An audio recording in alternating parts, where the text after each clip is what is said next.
Bonjour à toutes et à tous, je suis ravi de vous retrouver pour ce journal gag.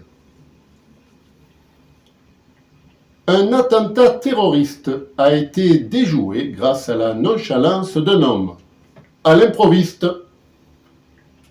Il était arrivé au garage pour récupérer son véhicule Citroën C4 qu'il avait en cette période et qui devait passer une révision. Devant le patron du garage, il a simplement dit qu'il venait chercher le C4. Et quand le patron est revenu de sa réserve avec un sac de sport, l'improviste a failli avoir une crise cardiaque. Le sac de sport était rempli de pain de plastique explosif et Alain est allé directement au commissariat porter plainte. Dans l'heure qui a suivi, un escadron du GIGN a investi les lieux, a interpellé toutes les personnes présentes et tout a été bouclé pour d'amples investigations. Alors la bonne nouvelle, c'est qu'un attentat a été empêché, mais la mauvaise nouvelle, c'est que le véhicule de l'improviste est gardé sous scellé, parmi les pièces à conviction de cette affaire de terrorisme. Aujourd'hui, je vous annonce que nous avons enfin un reporter qui bosse pour notre chaîne. Oui, j'avoue, j'ai la pêche, car la collecte de litchis a porté ses fruits. Et pour être plus clair, on a du blé, quoi. Alors, nous avons pu obtenir une recette de plus de 100 €, puisque cela fait exactement 101,80 €. Avec cet argent, nous pouvons employer un journaliste d'investigation qui sera sur le terrain.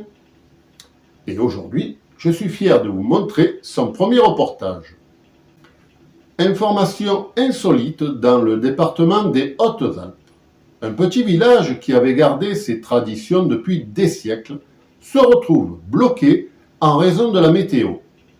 Comment et pourquoi?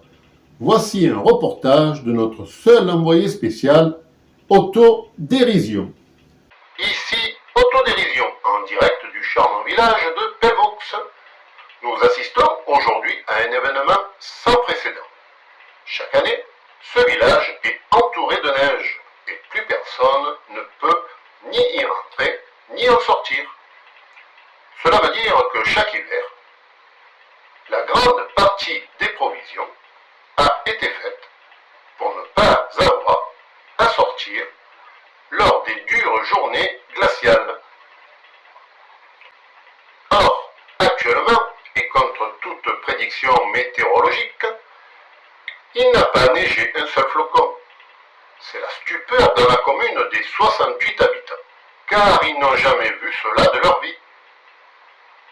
Un précédent vient d'avoir lieu et personne ne sait comment réagir.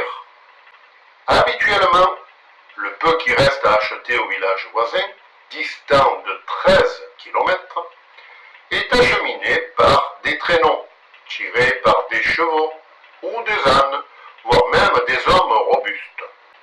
Mais là, sans la neige, les traîneaux ne pourront pas glisser, et il leur est donc impossible de se ravitailler comme d'habitude.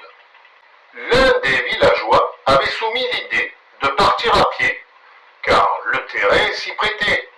C'était praticable pour eux pour marcher comme un randonneur.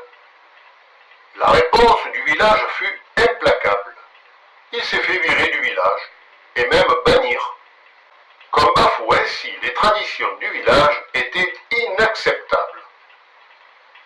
Désormais, les habitants de Pelvoux prient le ciel pour qu'il tombe une neige salvatrice.